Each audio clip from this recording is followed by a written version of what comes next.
ये कहानी है तीन नन्ही मासूम और अनाथ चिड़िया बहनों की, रानो, टुनटुनी और भूरी। वे तीनों जंगल के एक कोने में मिट्टी के एक बहुत ही छोटे और टूटे फूटे घर में रहती थी।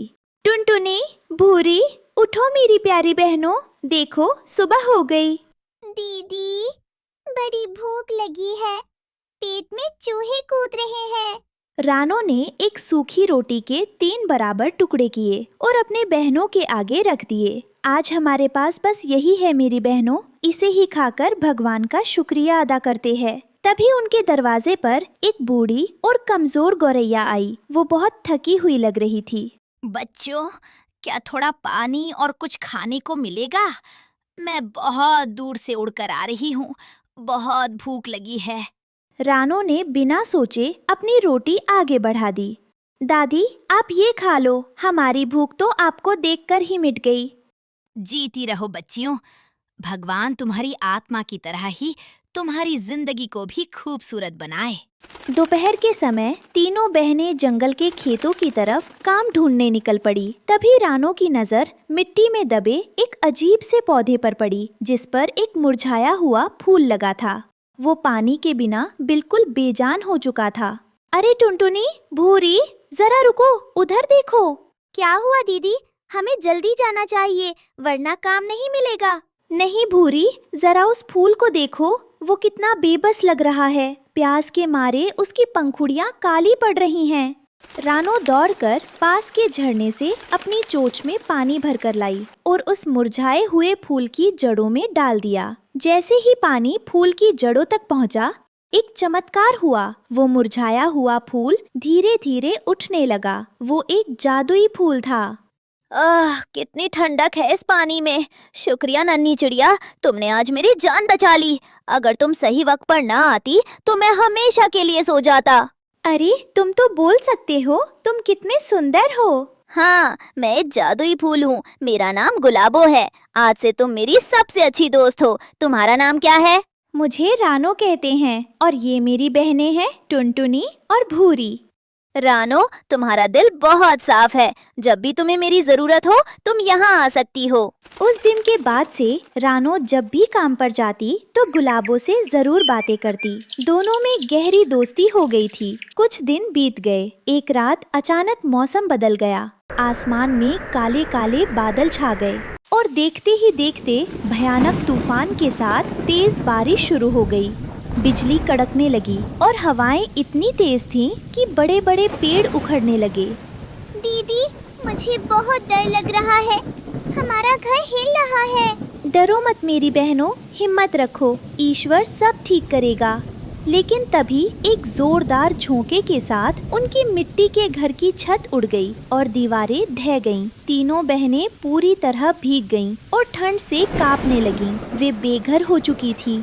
हमें किसी से मदद मांगनी होगी, वरना ठंड से हम मर जाएंगे। चलो कालू कौवे के घर चलते हैं।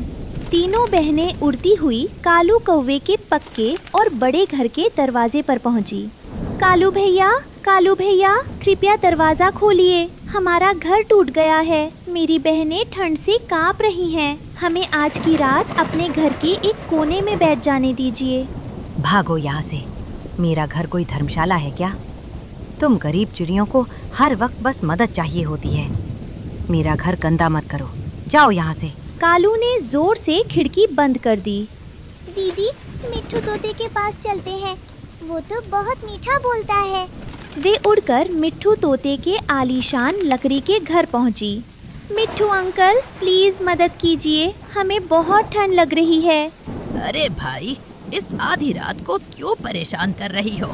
मेरे बच्चे सो रहे हैं। तुम लोगों को अंदर लिया तो वे भी जाग जाएंगे। जंगल के किसी भी पक्षी ने उन अनाथ और गरीब चिड़ियों की मदद नहीं की। दीदी, अब हमारा क्या होगा? क्या हम इस बारिश में मर जाएंगे? कोई भी हमसे प्यार नहीं करता। नहीं टुनटुनी, ऐसा नहीं कहते। जब दुनिया सारे दरवाजे बंद कर देती है, तब ऊपर वाला एक नया रास्ता खोलता है। मुझे याद आया, हमारा एक सच्चा दोस्त है। चलो गुलाबों के पास चलते हैं। तीनों बहनें भारी बारिश में उड़ती हुई उस खेत में पहुंची, जहां जादुई फूल गुलाबो था। हैरानी की बात यह थी कि इतनी तेज बारिश और तूफान में भी गुलाबो बिल्कुल सुरक्षित था, क्योंकि उसके चारों तरफ एक जादुई रोशनी का घेरा चमक रहा था।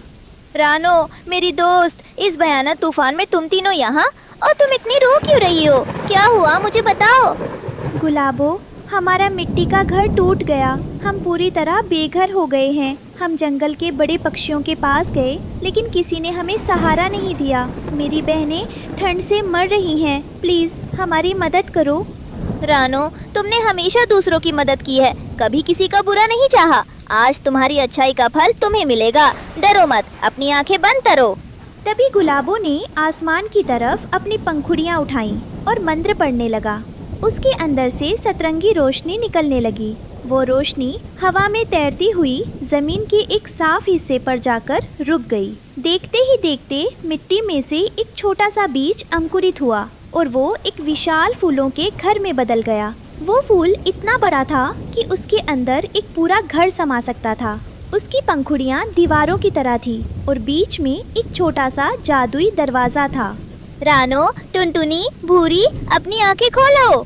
जैसे ही तीनों बहनों ने आंखें खोली, वो हैरान रह गईं। उनके सामने दुनिया का सबसे खूबसूरत जादुई फूलों का घर खड़ा था। वाह दीदी, देखो कितना सुंदर फूलों का घर है। ये तो सपनों के महल जैसा है। रानो, ये जादुई फूलों का घर आज से तुम्हारा है। इस घर के अंदर कभी ठंड नहीं लगेगी, कभी बारिश का पानी नहीं आएगा, और इसके अंदर हमेशा स्वादिष्ट फल और भोजन रहेगा। ये तुम्हारी अच्छाई का इनाम है। गुलाबो, मेरे पास शब्द नहीं है। तुमने हमारी जान बचा ली। तुम सचमुच एक सच्चे दोस्त हो। तीनों बहनें उड़कर उस जादुई फूलों के घर के अंदर गईं। अंदर कदम रखते ही उनकी सारी थकान और ठंड गायब हो गई। अगली सुबह जब तूफान थम गया तो जंगल के बाकी पक्षी, कालू कौवा, मिट्ठू तोता और बंटी कबूतर ये देखने निकले कि चिड़ियों का क्या हुआ। जब वो खेत के पास पहुँचे तो उनकी आंखें फटी की फटी रह गईं। वहाँ एक आलीशान चमकता हुआ फूलों का घर था। अरे, ये इतना सुंदर घर इन गरीब चिड़ियों को कैसे मिल गया? हमने कल रात इनकी मदद नहीं की, लेकिन ईश्वर ने इनकी मदद की। इनका दिल साफ था, इसलिए इन्हें ये जादुई महल मिला। कालू कौवा और बाकी पक्षी अपनी गलती पर बहुत शर्मिंदा हुए और बिना कुछ बोले वहाँ से चले गए। इस कहानी से हमें ये सीख मिलती है कि परिस्थिति चाहे कितनी भी कठिन क्यों ना हो, हमें कभी भी अपनी अच्छाई और दूसरों की मदद करने का स्वभाव नहीं छोड़ना चाहिए। जो दूसरों की निस्वार्थ भाव से मदद करते हैं, भगवान उनकी मदद किसी न किसी रूप में जरूर करते हैं।